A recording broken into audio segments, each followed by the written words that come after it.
Yasomati Nandana Brajabaranagara Gokuranjana Kahana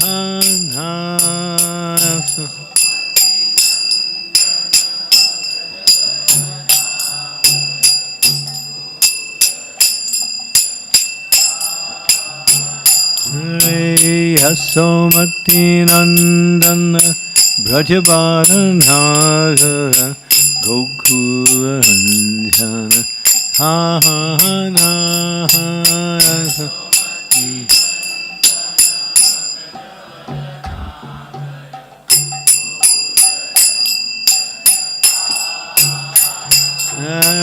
Gopi Paranandanam Madhanam Manoharam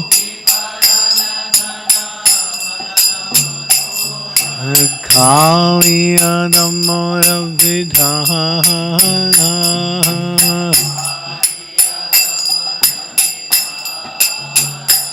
Ahamala Harinam Amiyavi Vasaham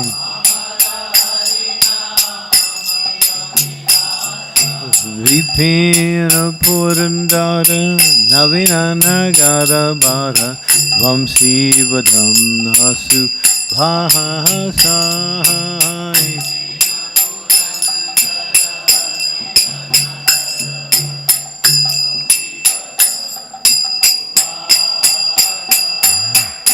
Brajadana Fana Sudakulanhasana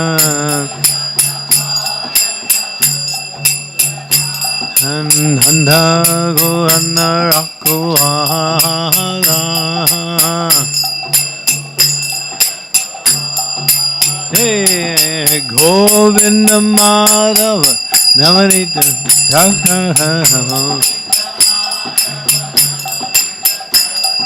Sundharananda Gopala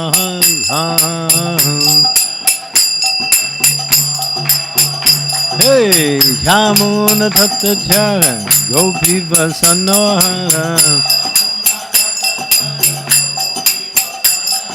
Rasa Rasika Kripa Mohoya. Hey, Sri Radha Vallabha, Vrindavan Nattavara. Sri Radha Vallabha Vrindavan Nattavara Bhakti Vinora Swaya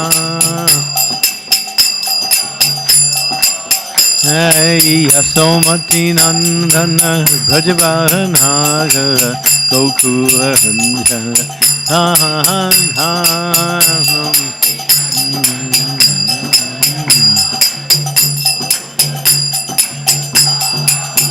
Hare Krishna, Hare Krishna, Krishna Krishna, Hare Hare, Hare Rama, Rama Rama, Hare Hare,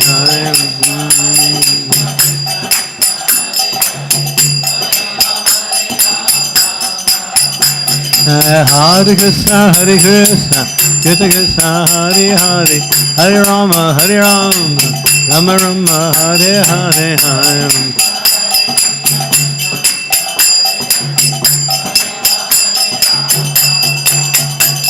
Hare Krishna, Krishna Krishna, Hare Hare, Hare Rama, Ram Rama, Hare Hare.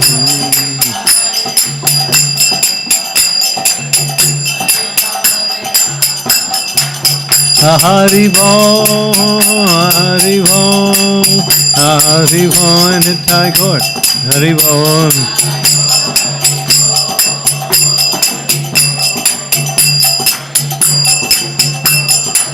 Jaya Jaya Prabhupada Prabhupada Prabhupada Jaya Prabhupada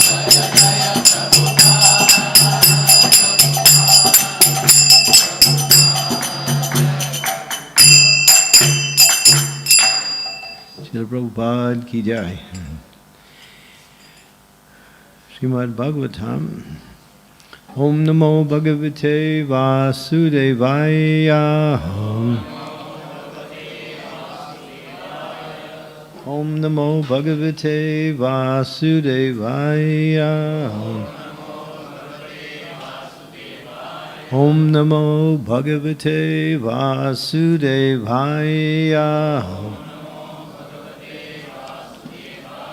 Apidara Prajamatyaha Ritya Srenyo Tamantriyanaha Paura Janapada Bhupa Atmaja Vasavartinaha Apidara Prajatmatya Ritya Shrenyota Mantri Nanaha Paurajana Pada Bhupa Atmaja Vasavartinaha Apidara Prajatmatya Ritya Shrenyota Mantrinaha Parojana Pada Bhupa Atmaja Vasavartinaha.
Ladies?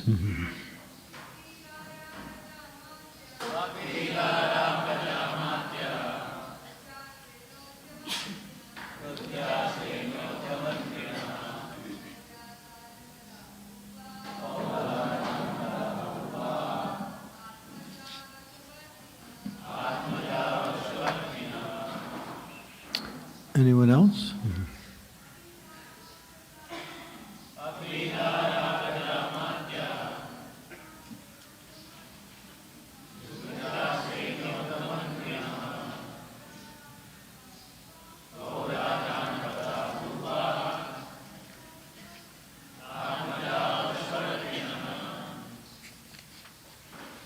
Api, whether, Dara, wives, Praja, citizens, Atmaya, and secretaries, Britya, servants, Shrenya, merchants, Ata, as well as Matrinaha, ministers, Paura,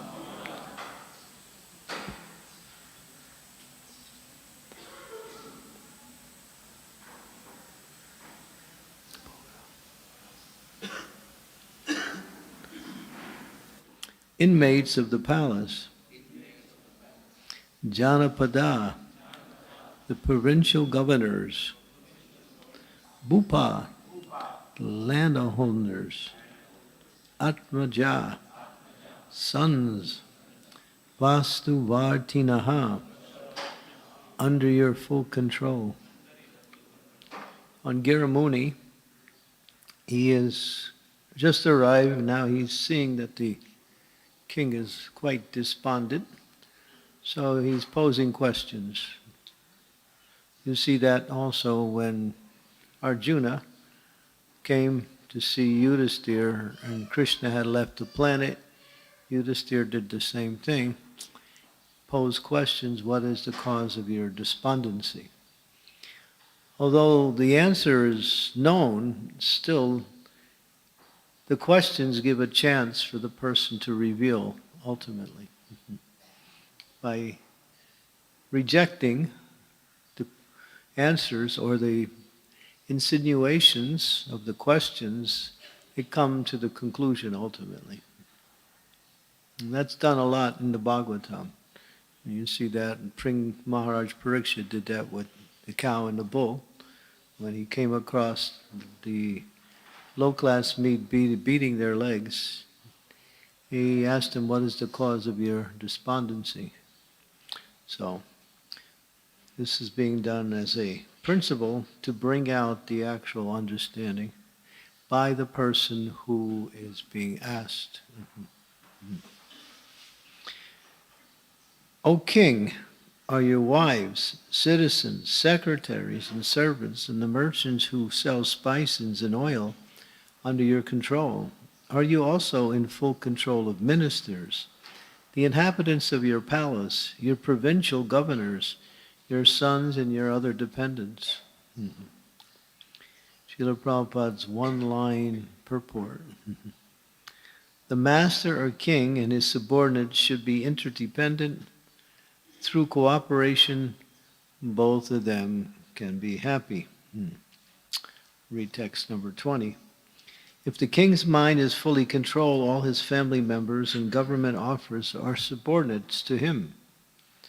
His provincial governors present taxes on time without resistance. And what to speak of lesser servants?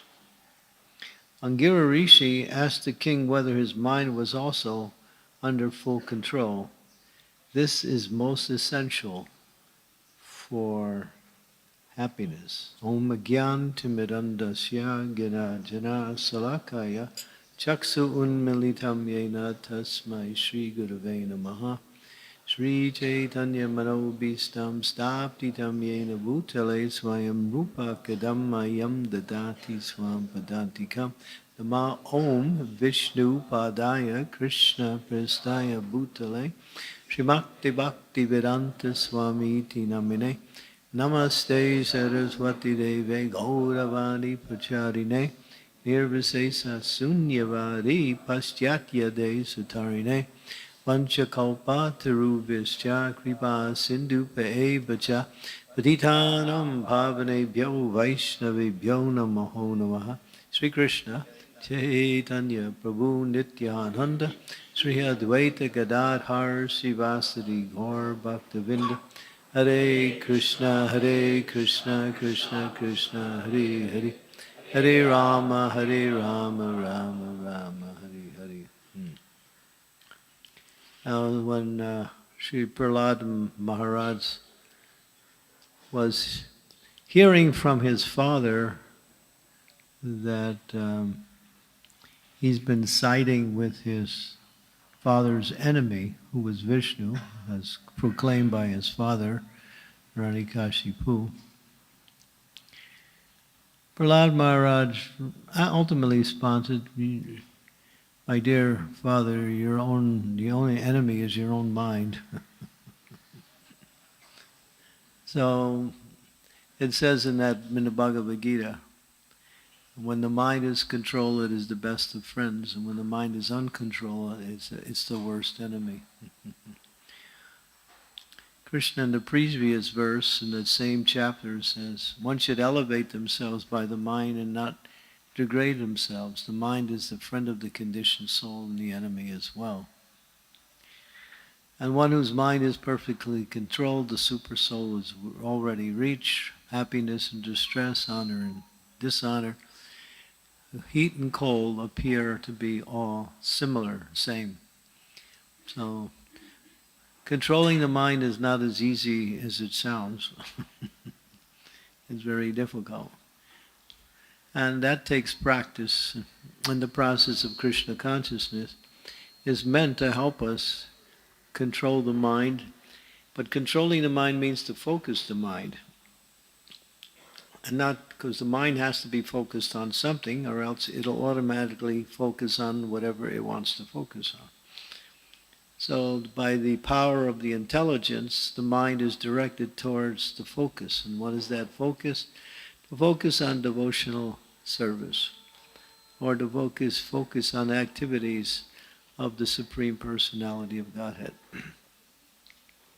So when the mind is not focused in that, it's in another state. So some people think, well, we see that materialists, they can also control their mind, and they focus on getting their material success, or the activities that they think will bring them material success. So they become so focused on doing that, it seems like their mind is controlled. But yasyasti bhakti bhagavati akinchana sarvai savara bhaktusiste suma harava bhakta kato mahaguna manoratena satidayato bahi. So that verse from the Srimad Bhagavatam, 5th canto, 8th chapter, verse number 12, explains that even if one is adept in the material way at maintaining family members and even developing the process of mystic yoga, they must be guided by the external energy of the Lord, and therefore how can you say they have any good qualities? In other words, their minds are not controlled. So there's no question of controlling the mind through the material energy, because the material energy is jada, and it's also constantly moving. So sometimes people think if I can just move my mind along in the direction I want to move it, that's control. But the three modes of material nature are always vying for position. Sometimes the mode of goodness is prominent within the atmosphere, sometimes the mode of passion, sometimes the mode of ignorance. A combination of these modes come together, and then there is various types of consciousness that's produced by the effects of the modes of nature, and people act. You can watch, you can even see it sometimes. You see a particular mode is prominent, and you watch people, and you see how that mode is actually influencing people that way.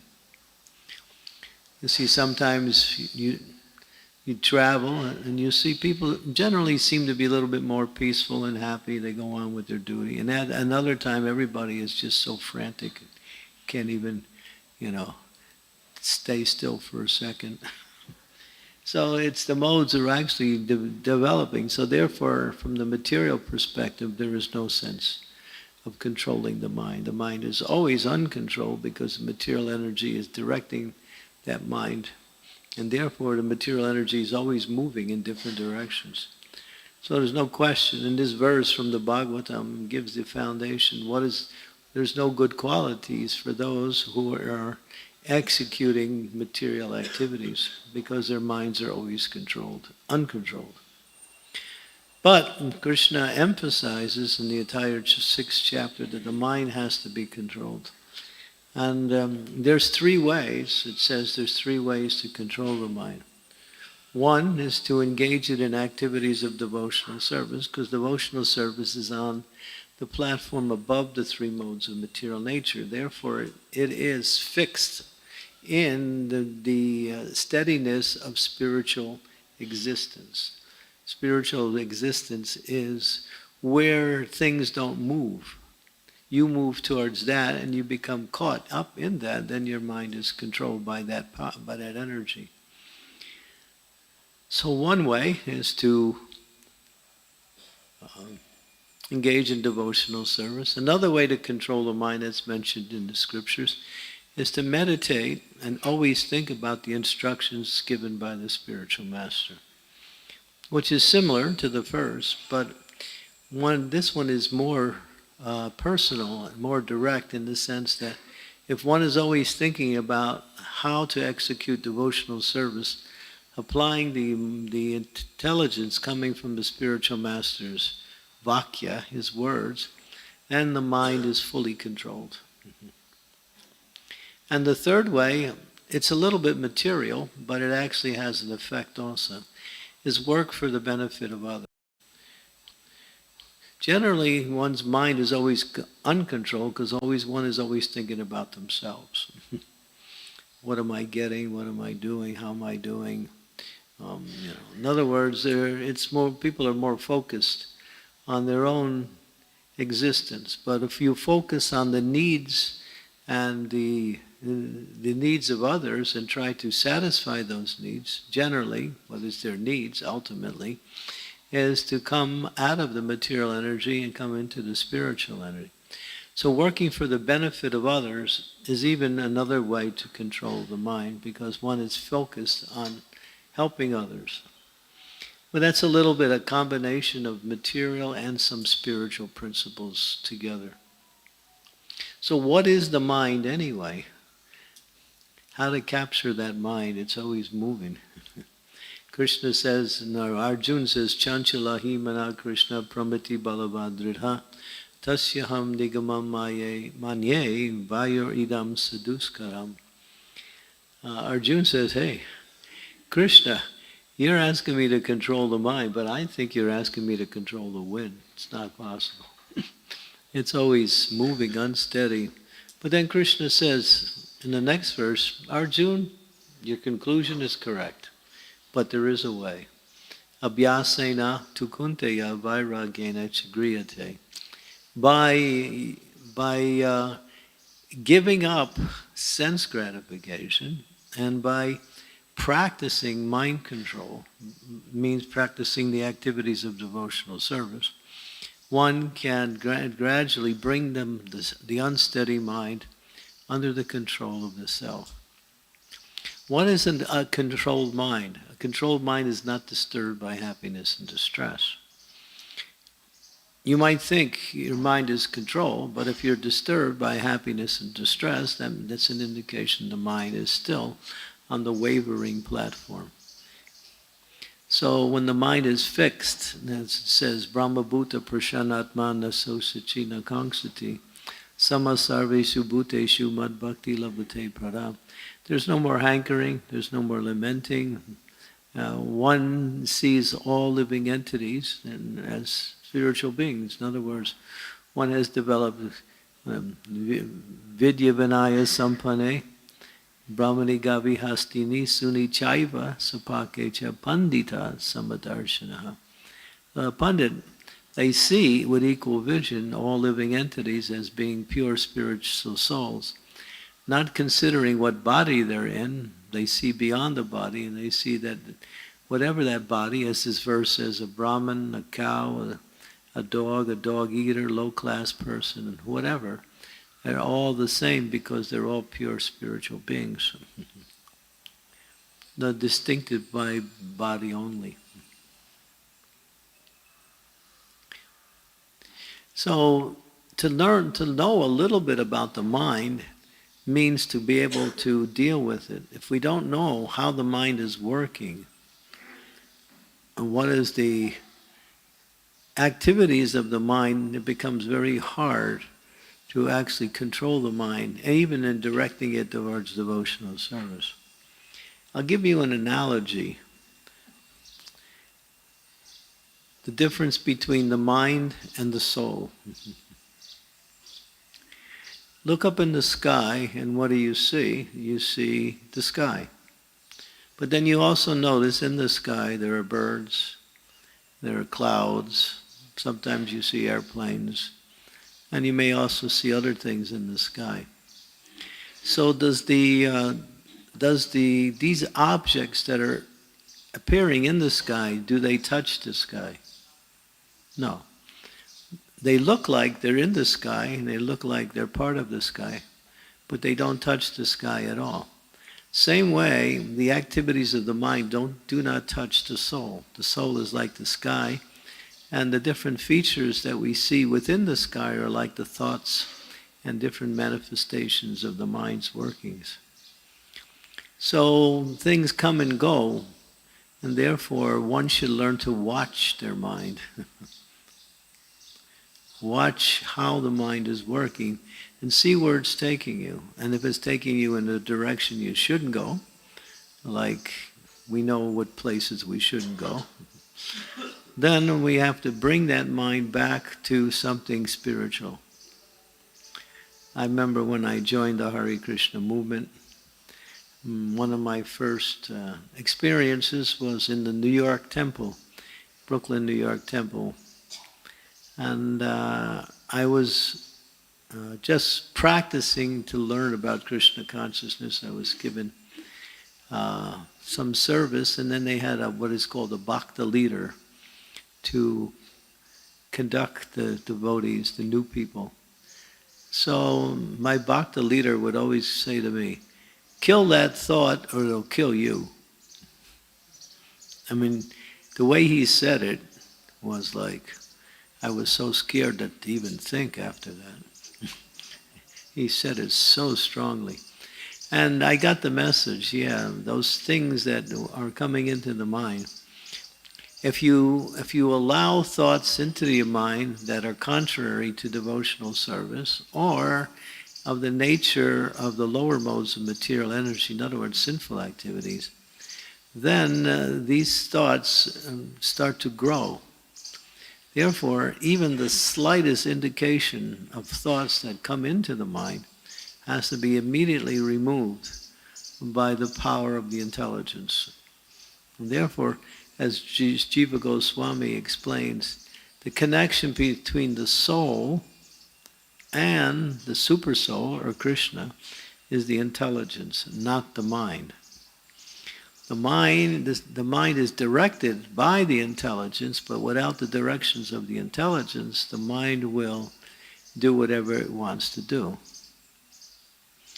I'll give you a distinction between the mind and the intelligence. Perhaps you've seen or experienced this. You're standing on top of a high building, and you're looking down. It's very far down. And then the mind says, jump. And the intelligence says, no. So that rascal mind will do anything and say anything at any time. He has no morality and civility and no control.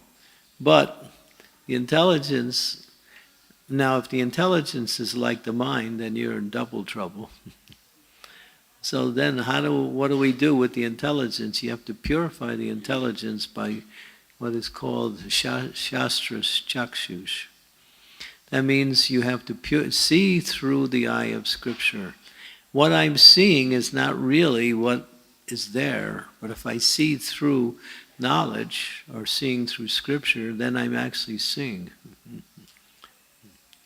So that means one should apply those principles in life that can control the mind and direct the mind towards Krishna and devotional service, which means the knowledge given by Guru, the knowledge given by Krishna, the knowledge given by Shastra.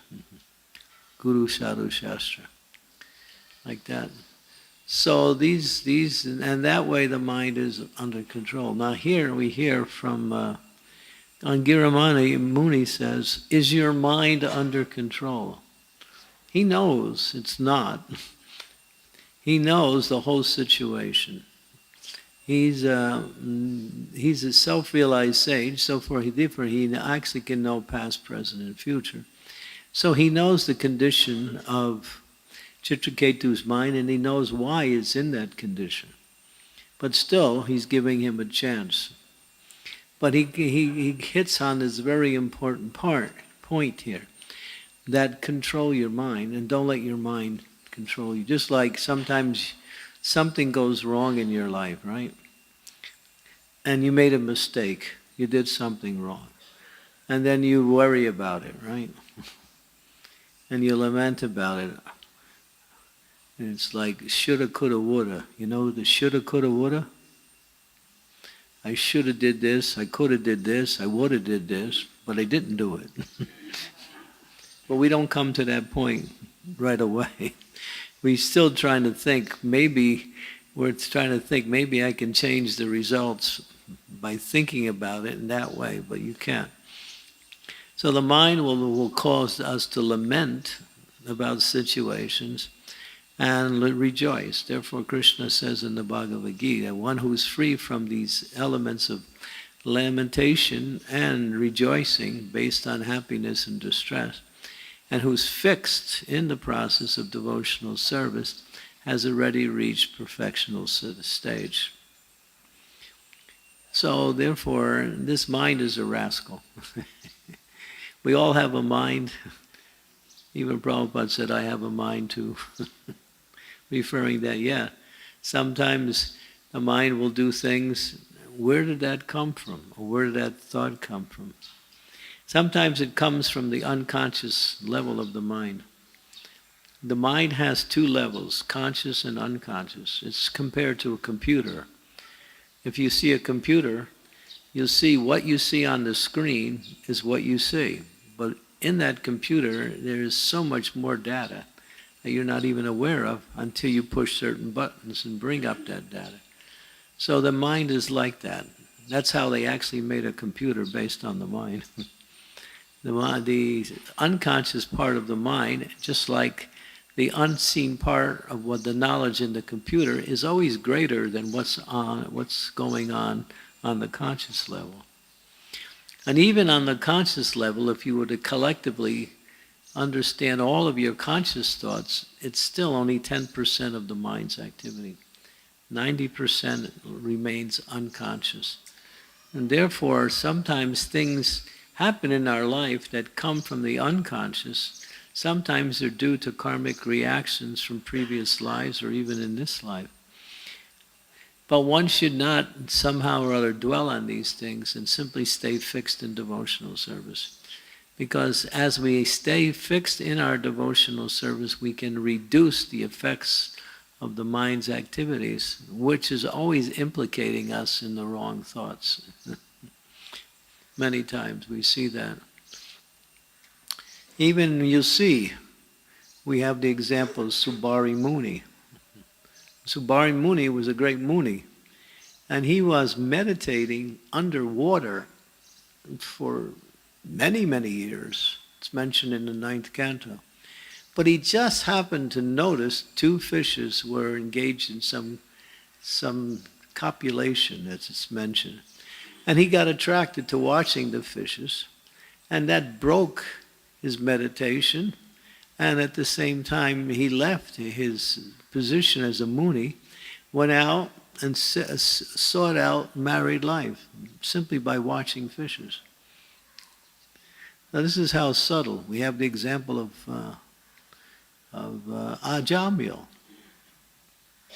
pure Brahmin boy, didn't know anything about anything from the modes of passion and ignorance. It was always situated in the mode of goodness. Was very dutiful to his parents, very, saintly in his worship. And somehow he sees Sudra and Sudrani together in a very compromising way in public. His mind becomes attracted.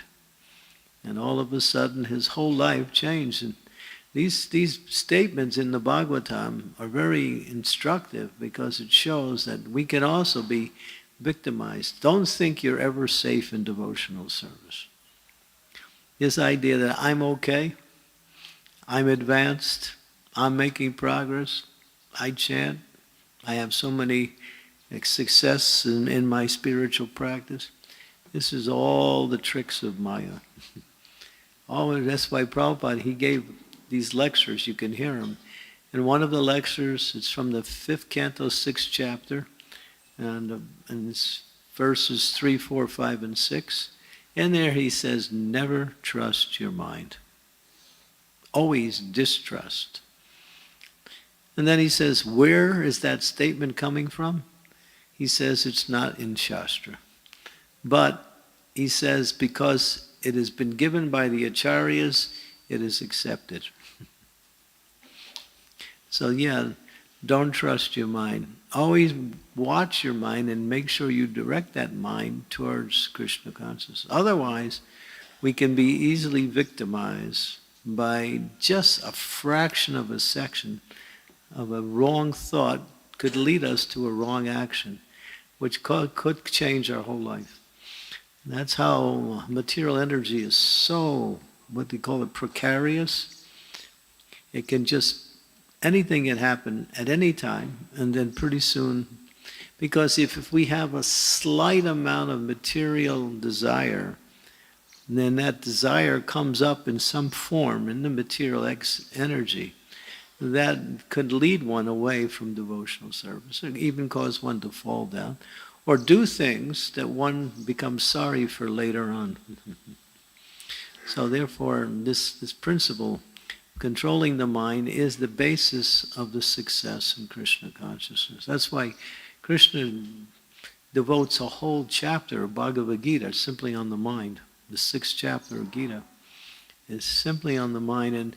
And that also, you go through the Bhagavatam, there are so many verses. Jad Bharat, in the verses in the 5th canto, 11th chapter, so many verses.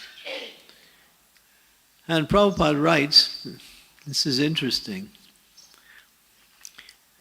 because there's different techniques that you can apply in different circumstances to help you overcome the restless and uncontrolled mind.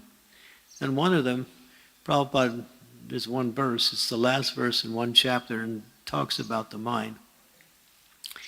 And it says, Prabhupada in the first statement, he says, there's one easy way to control the mind. And he gives a one-word answer. Neglect. Don't listen to the rascal. And so he's taking you somewhere else. Unless he's taking you to Krishna, then you're okay. But the mind will always go wherever it wants to go. So learning how to neglect the mind, just like those of you who are parents, especially the ladies, sometimes you have a child running around the house and he's doing all kinds of crazy things. And he's disturbing the mother. She can't get her chores done. Sounds like, Damodar Leela. And so sometimes the mother will just not pay attention to the child because the child is really trying to get the attention of the mother. So the mother just doesn't pay attention and the kind of child stops after a while. So neglect is also one of the features of controlling the mind. Srila Bhakti Siddhanta Saraswati says, when you wake up in the morning, you beat your mind with shoes. And when you before you go to sleep at night, you beat your mind with broomstick.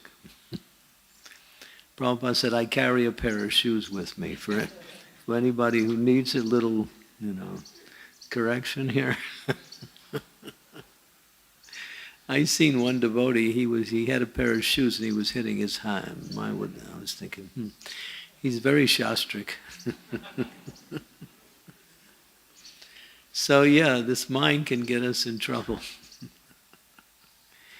And even the good things of the mind, which are ultimately sometimes presented to us by the material energy, it looks good and even seems pleasant and attractive, can also cause one to fall down in devotional service. Especially in this age of Kali, this is the age of distraction. And the Western society particularly has created so many ways by which you can become distracted. So many things, so many useless things. Just to distract people or to attract them to spend money to get all of these things. So this is the process. And learning mind control, it takes practice. It takes practice. That's why Krishna says practice. If you practice, you'll become successful. It's not so easy like that. And especially before taking rest, the mind should be somewhat in a peaceful state. Because if it's not, then you might travel throughout the universe during the dream state. Go through different places like that. So never go to sleep with an agitated or uncontrolled mind. Always bring that mind down. That's why Prabhupada used to give us a Krishna book, just be reading Krishna book before we would take rest, or taking some hot milk for those who can do it. In other words, that time is very important, that we should never, always keep the mind controlled before taking rest. And when you get up, the mind is going to be a rascal. It's going to just start going everywhere and immediately focus it on Krishna. That's why the first thing we do, we wake up, we pay our obeisances to the spiritual master, and we remember the worshipful deity who we are serving. And that way the mind is off to a good start in the morning, because that's also a very difficult time. And you see, when you try to chant japa sometimes, Chanchala Himana Krishna, it's all over the universe. That's the nature of the mind. But it can be controlled with the power of discrimination, using the intelligence guided by higher knowledge. And then the mind can be controlled. And that's the success of bhakti. Success of bhakti is not how many temples you opened or how many mantras you chanted. The success of bhakti is to keep the mind fixed on the lotus feet of the Lord. What is that verse that talks about keeping the mind fixed on the lotus feet of...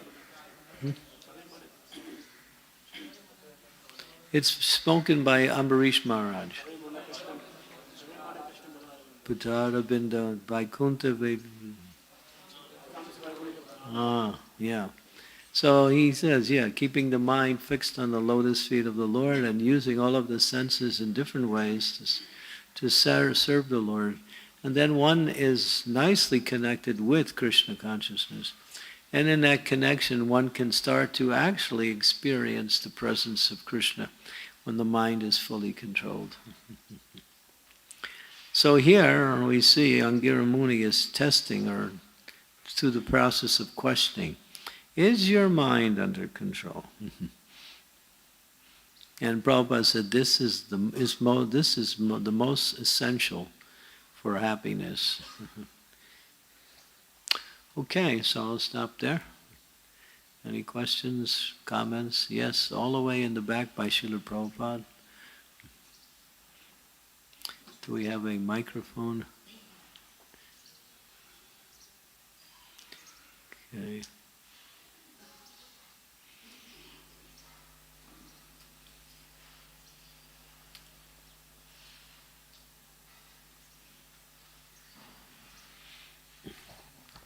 Thank you so much, Maharaj. You very elaborately explained about how the mind actually works.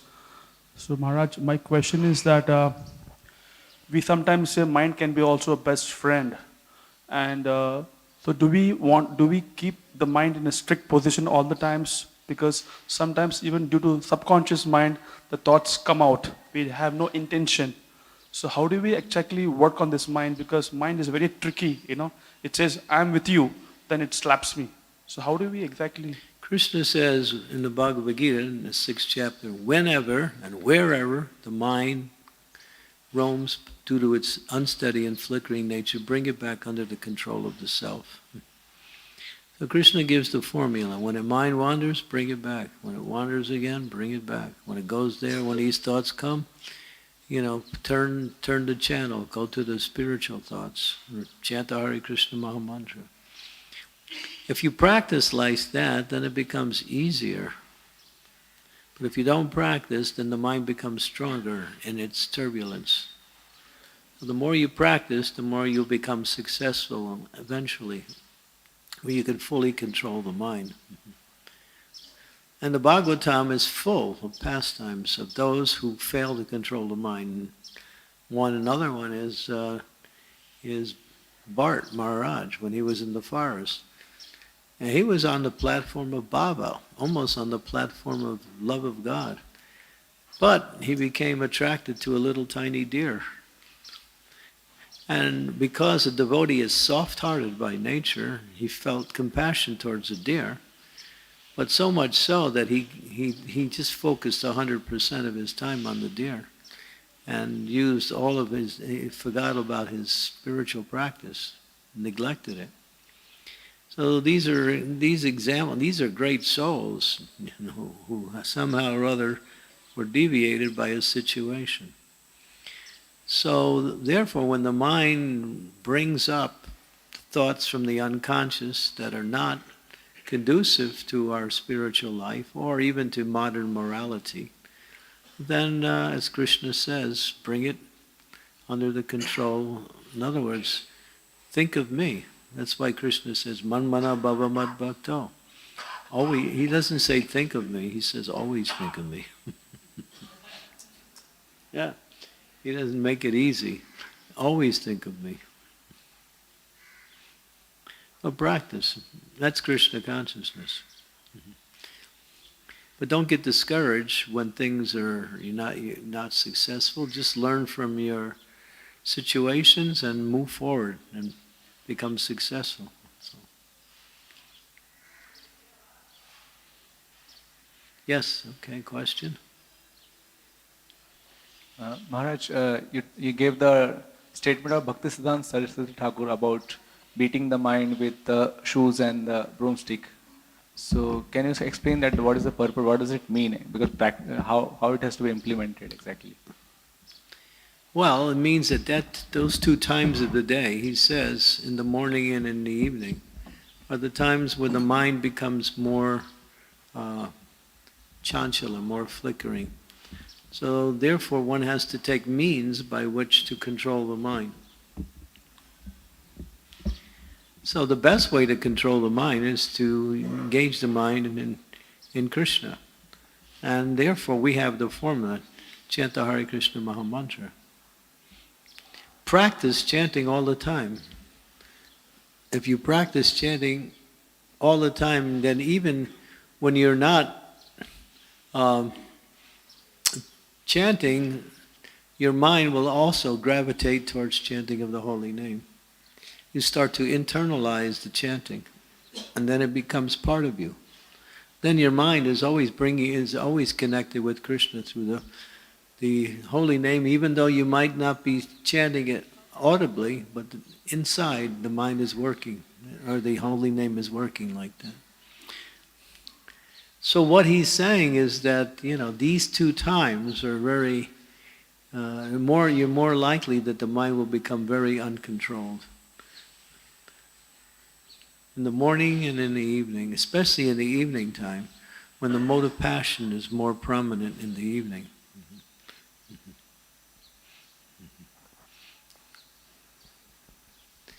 Yes. So Mataji over there.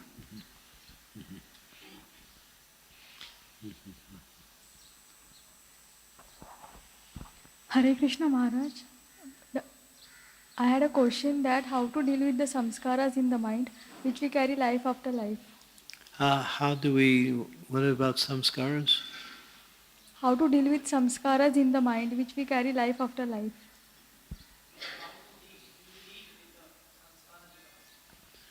Oh, these impressions from previous births. You're interested in them? Don't worry about them. They're not going to help you. So just let them go. There's only one way to control the mind, and that is to focus on Krishna or devotional service. These other thoughts will come and go, whether they're samskaras or impressions that we have developed in this life. Sometimes samskaras indicates a more powerful effect of the thought process. And sometimes we become a little bit absorbed in that or overwhelmed by that. But if it's not Krishna conscious, or it's not even beneficial to others or to yourself, then just change the channel. We can't be nice to the mind, because if you are, it'll run all over you. You have to be a little strict when it comes to the mind. And then if you're strict, after some time the mind will start to listen to you. Become very strict. And keeping that mind connected with devotional service, or things that are favorable for devotional service. Yeah. Hare Krishna. Hare Krishna. Oh, okay. Yeah. Maharaj, Srila Prabhupada also some places talks about manasik seva, mental service to the Lord. That one place he takes that, you think about your heart, there's a throne and you have Krishna seated in the throne, you serve Krishna. So can you tell a little bit about like who can do this mental service to the Lord, and if it is... Well, the examples in the Nectar Devotion, that South Indian Brahmin was worshipping the Lord in his mind. And he became so absorbed in it that actually when he cooked sweet rice, he wanted to test it and see if it was cool. He put his finger in it, but it was still hot, and he burnt his finger. His finger on the physical level got burnt. And that's, his meditation was so deep. So but if you have the ingredients, you should do it in a physical way. Doing in the mind means the situation doesn't allow for the ingredients to be, and so you do it in your mind. You can worship in the mind. Just focus your mind, just like when we come to the temple, one of the benefits is that we see the deity. And we take a mental snapshot of the deity. And then when we're out and about throughout the day, we can remember that darshan we had with the deity. And then you're back in Krishna consciousness again. You remember the beautiful form of the Lord. That's Krishna conscious. So yeah, these impressions, we want the right impressions upon the mind. Like just recently, I was watching a video that was somewhat giving news about the outside world.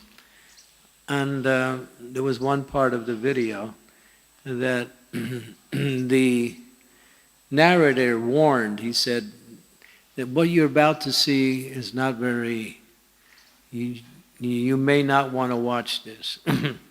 So I didn't want to watch it, but I forgot to fast forward it. And my mind flashed on something. And it was something that I wish I never saw. And then I was thinking, okay, there it is. It's in the mind. And so I'm chanting, it's not going away. And then finally I thought, okay, the only way it's going to go away is that I got to keep thinking about Lord Chaitanya. So I kept thinking about Lord Chaitanya over and over, and I'm just remembering Lord Chaitanya's form. And gradually the thought actually left me. Now I can't even remember the thought. But the impression was so strong that it caused me to become disturbed by that. It was a slip. I shouldn't have been watching that section or even watching the whole video at all. But in that mistake, something came that was unpleasant, shouldn't have seen. There was one brahmachari, he came to me. He said, Maharaj, my mind is really in a bad state. I was out distributing books, and I was all by myself. And I was living in these different places, going from place to place, living in different houses, different hotel rooms, and traveling and doing books. So one day I was alone, I was on my computer, and I just hit the wrong button. And he saw something he shouldn't have saw. And it became such a disturbance in his mind that he couldn't, it was constantly bothering him. And then he came to me and he asked me, what to do. I tried to help. But here's another example.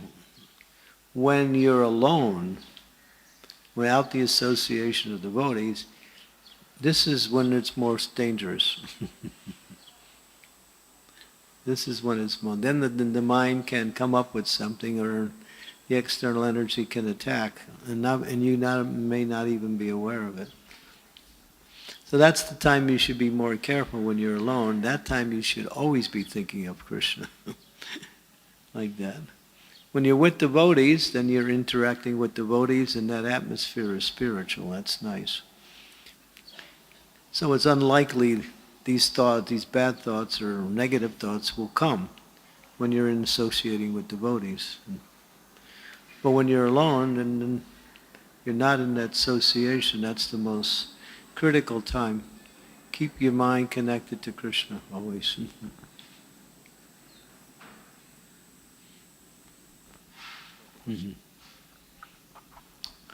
I saw another question here. There was somewhere.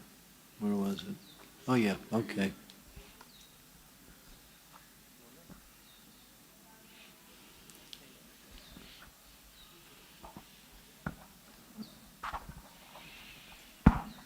Hare Krishna Maharaj.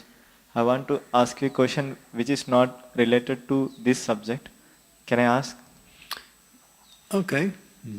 So my question is that when someone's health is not good, whether he or she is a devotee or non-devotee, they may be relative.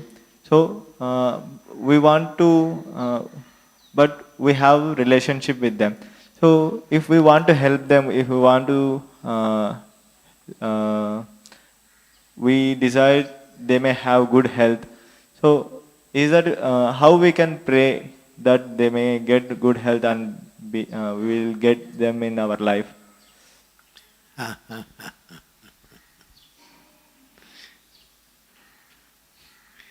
give you an answer you might not like. This is from a book I read. It's about a Christian monastery. And in that monastery, the most advanced person was the person who was washing pots. He would wash pots all day. That was his service. But everyone understood he was the most knowledgeable and the most spiritual out of everyone. And he would get letters from people from the outside and others asking them to pray for their friends, their relatives who were sick. He said, I can't do that. He said, God has put them in that situation for a reason. I don't want to interfere with what God is doing. I can't do that. So is he being hard-hearted? Is he being insensitive? The point is that Prabhupada, when he signed his letters, he always said, hope this meets you in the best of health. We always wish people good health. And if people do get sick, we sometimes try to give, sometimes we offer some medicine or some advice. We do that. But praying is a different thing. Praying is a different thing. Therefore, Prabhupada told us how to pray when Prabhupada got sick. Devotees wanted to pray for Prabhupada's good health. Prabhupada said, don't pray like that. He said, you pray like this. My dear Lord Sri Krishna, if you so desire, please cure our spiritual master. If you so desire. So that comes back to that same principle of not wanting to interfere with God's arrangement for a particular person. Sometimes when a person gets sick, it's the best thing that ever happened to them. They make advancement in spiritual life. I preach in jails, and some people tell me the fact that I'm in jail is the best thing that ever happened to me because I met the devotees. I met the process of Krishna consciousness. So material circumstances are not unfavorable to people who know how to use that circumstance to make progress. Like that. So, therefore, pray like that. If you're going to pray, my dear Lord Sri Krishna, please heal my sister, my mother, if you so desire. That way, you are leaving it up to Krishna. You're telling Krishna this is what you want. You want that person to be cured. You want them to get back to good health. You're saying that. You're expressing your feelings to the Lord. But you're leaving it up to the Lord for his sanction.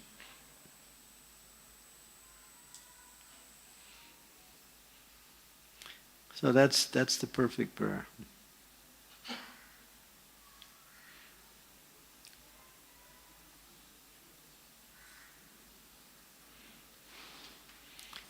We have another question here.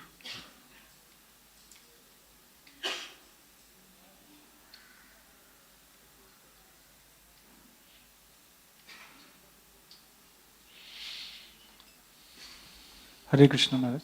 Maharaj, you told the 3 ways to control the mind. Can you kindly repeat it? I could Yeah. find 2. One is to be fully engaged in devotional service. 2 is to constantly meditate on the instructions given by the spiritual master on how you should execute your devotional service. And the 3rd one is to work for the benefit of others, work for the welfare of others. Thank you, Maharaj. Okay. Prasadam is a nice way to control the mind.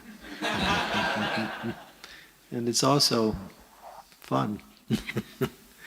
Okay, last question. So Maharaj, you were talking about watching mind. So how to watch or observe our mind?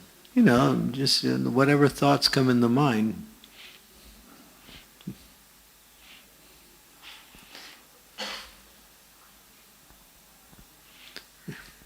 If you're trying to do something, you're thinking, and you just watch those thoughts and see if they're favorable or unfavorable or something else.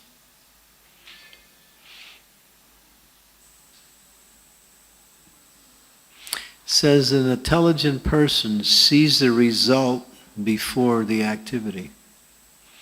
That's a sign of intelligence. When you're about to do something, try to think about what will be the result of that activity, even before you begin the activity. That's one way of watching the mind.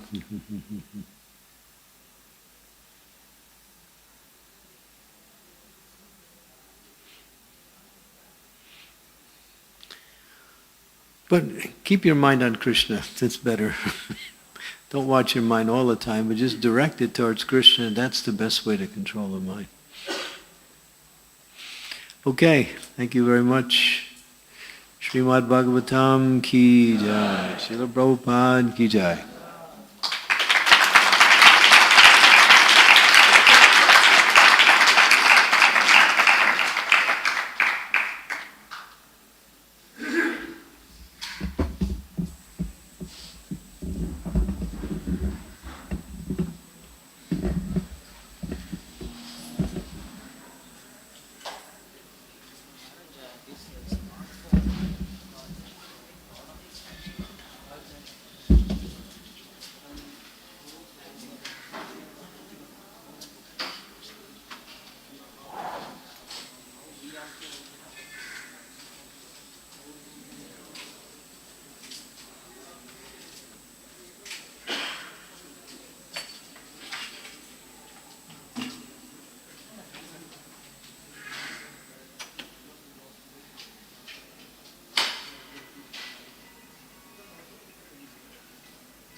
Stand.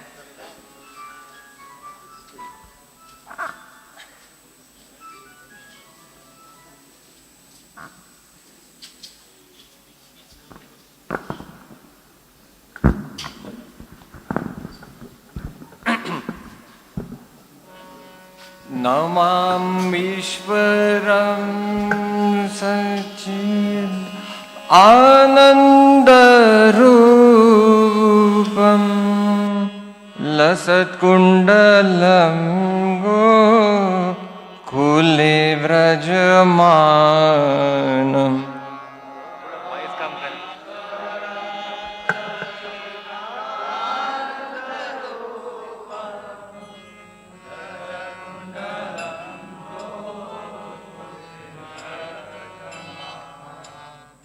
नमाम ईश्वरं सच्चित् आनन्दरूपं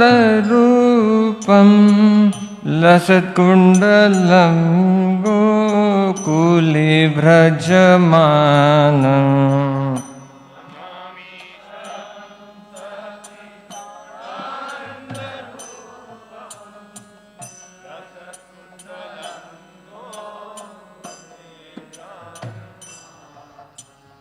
यशोदाभियो लुक्लाधवमानम्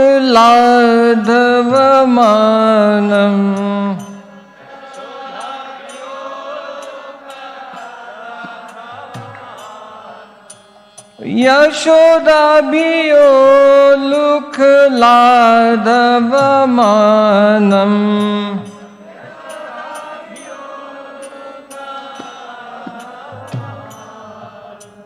परमृष्टमत्यन्ततो द्रुतगोप्या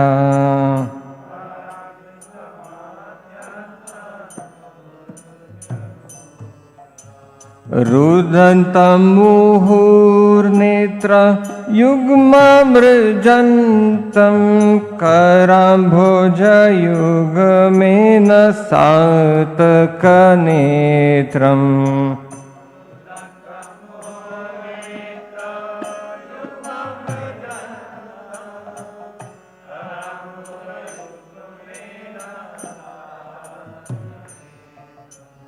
मुहुश्वास कंपात्रिरेखाककण्ठ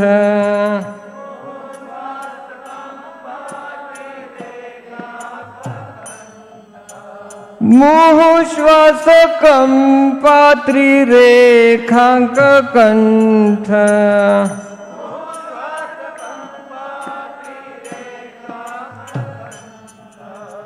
स्थितग्रैवदामोदरं भक्तिबद्धम्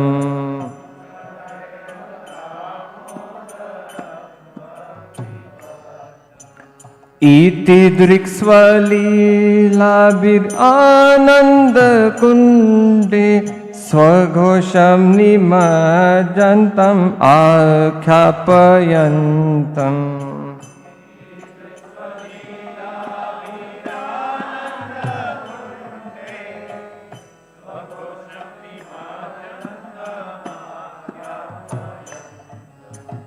तदीयेषितज्ञेषु भक्तिर्जितत्वम्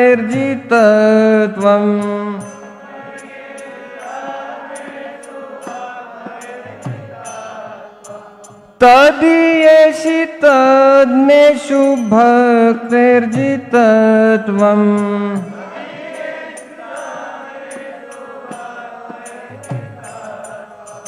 पुनः प्रेमतस्तं शतवृत्ति वन्दे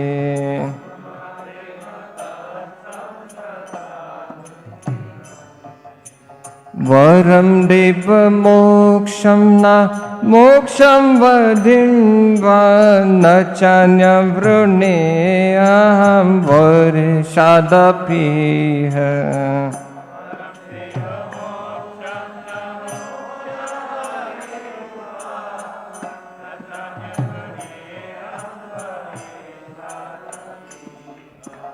इदं ते वपुर्नाथ गोपाल बालम्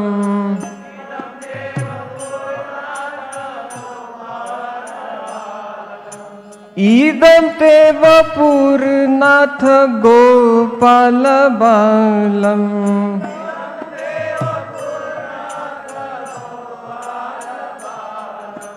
सदा में मनस्त्या विराजता के मन्ये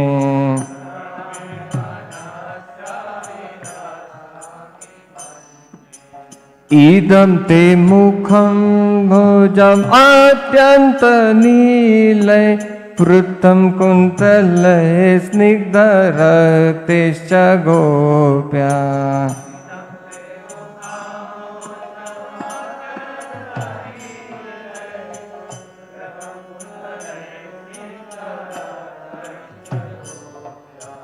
मुहुचुम्बितं बिम्बरक्ताधरं मे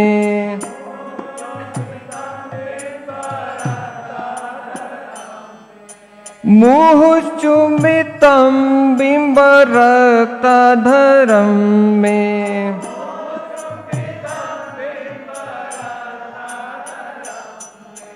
मनस्य विरास्तं बालं लक्ष्यलाभे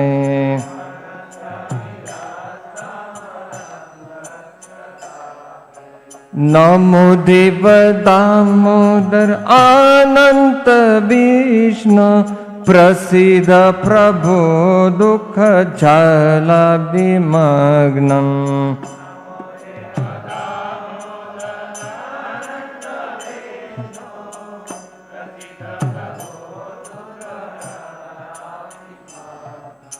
कृपा दृष्टि वृष्ट्याति दीनं बतानु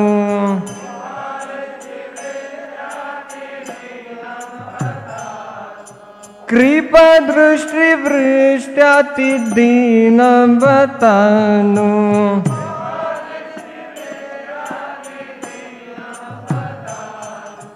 गृहणे क्षमामद एदृक्षि दृक्षा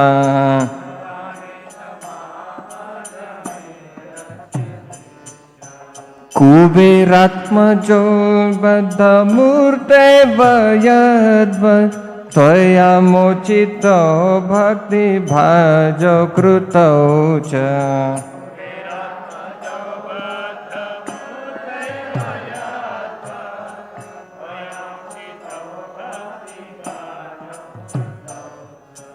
तथा प्रेम भक्तिं सकमे प्रयच्छ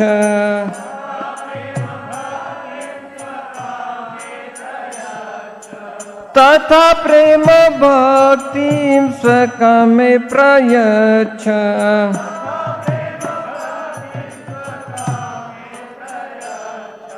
न मोक्षे ग्रहो मेति दामोदरेह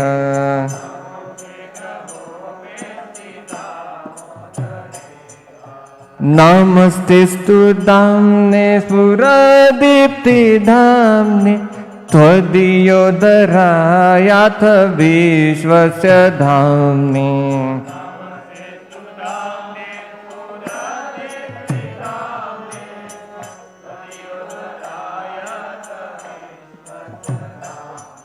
नमो राधिकाय त्वदीय प्रियाय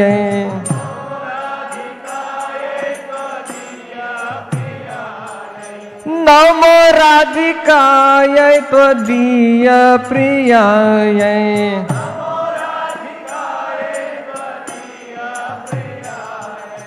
नमो नन्तलीलाय देवाय तुभ्यम्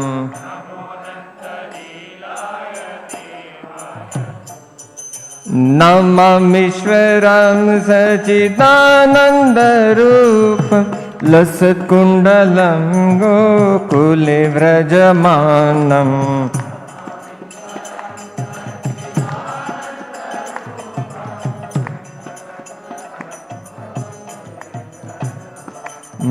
नममीश्वरं सच्चिदानन्दरूपं लसत्कुण्डलं गोकुले व्रजमानम्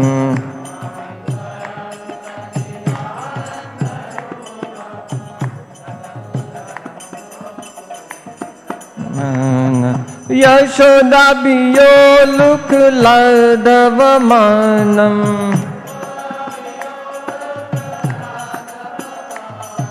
यशोदाभियोलुखलाधवमानम्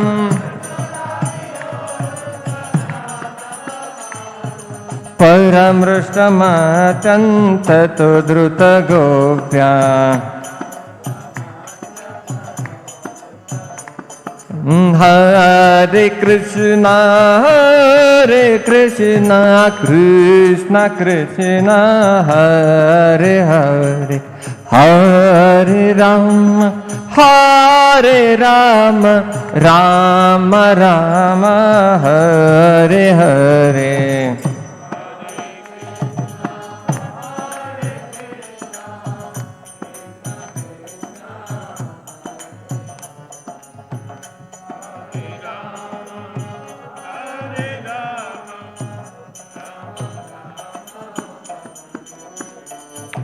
Hare Krishna Krishna Krishna Hare Hare Hare Rama Rama Rama Hare Hare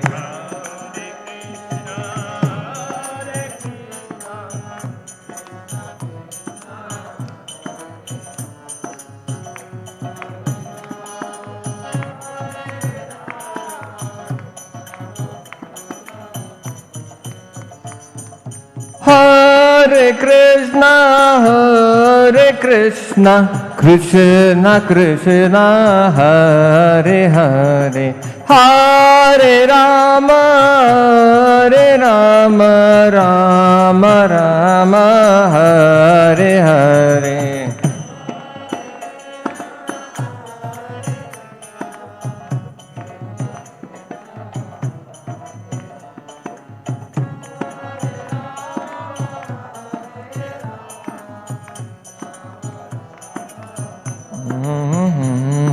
Hare Krishna Krishna Krishna Hare Hare Hare Rama Rama Rama Hare Hare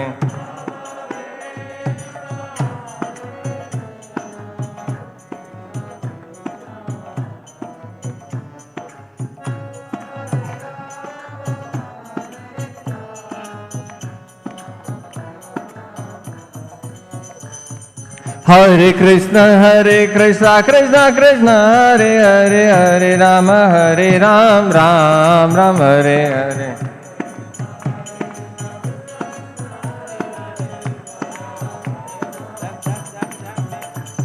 Hare Krishna Krishna Krishna Hare Hare Hare Rama Ram Hare Hare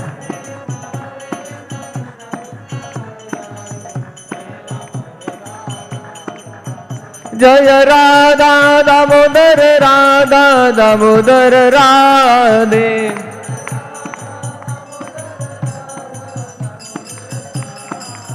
Jaya Radha Vrindavan Chandra Radhe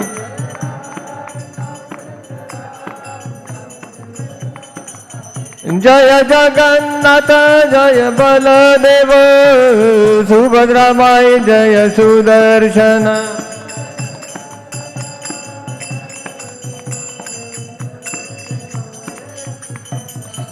Jaya Gauranita Jaya Gauranita Jaya Gauranita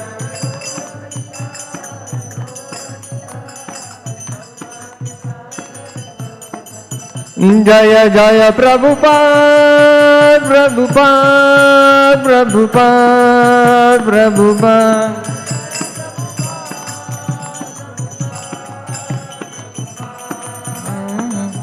Jaya Jaya Gurudev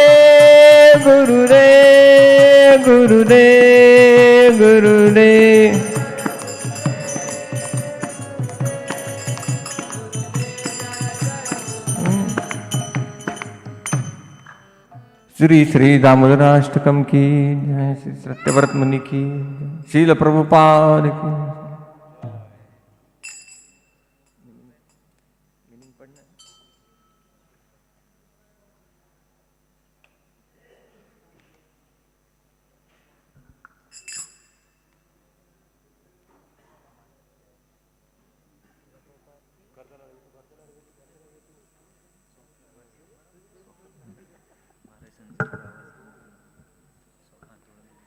जिनका सर्वेश्वर सच्चिदानंद स्वरूप है, जिनके कपोलों पर मकराकृत कुंडल हिल डुल रहे हैं, जो गोकुल नामक दिव्य धाम में परम शोभायमान है, जो माँ यशोदा के डर से उखल से दूर दौड़ रहे हैं, किंतु जिन्हें माँ यशोदा उनसे भी अधिक वेगपूर्वक दौड़कर पकड़ लिया है, ऐसे भगवान दामोदर को मैं अपना विनम्र प्रणाम अर्पित करता हूँ।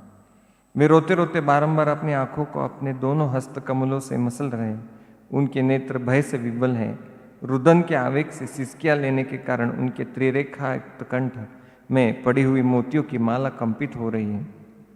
उन परमेश्वर भगवान दामोदर का, जिनका उदर रस्सियों से नहीं अपितु यशोदा माँ के वात्सल्य प्रेम से बंधा है, मैं प्रणाम करता हूँ। जो ऐसी बाल्य लीलाओं के द्वारा गोकुल वासियों को आनंद सरोवरों में डुबोते हैं और अपने ऐश्वर्य ज्ञान में मग्न अपने भावों को प्रति यह तथ्य प्रकाशित करते हैं कि उन्हें भय आदर की धारणाओं से मुक्त अंतरंग प्रेमी भक्तों द्वारा ही जीता सकता है, उन भगवान दामोदर को मैं कोटि कोटि प्रणाम करता हूँ। हे प्रभु, यद्यपि आप हर प्रकार के वर देने में समर्थ हैं, तथापि मैं आपसे न तो मोक्ष अथवा चरम सीमा स्वरूप वैकुंठ में शाश्वत जीवन और न कोई अन्य वरदान मांगता हूँ। हे नाथ, मेरी तो बस इतनी इच्छा है कि आपका बाल गोपाल रूप मेरे हृदय में प्रकाशित रहे, क्योंकि इसके सिवा मुझे किसी अन्य वरदान से प्रयोजन ही क्या है।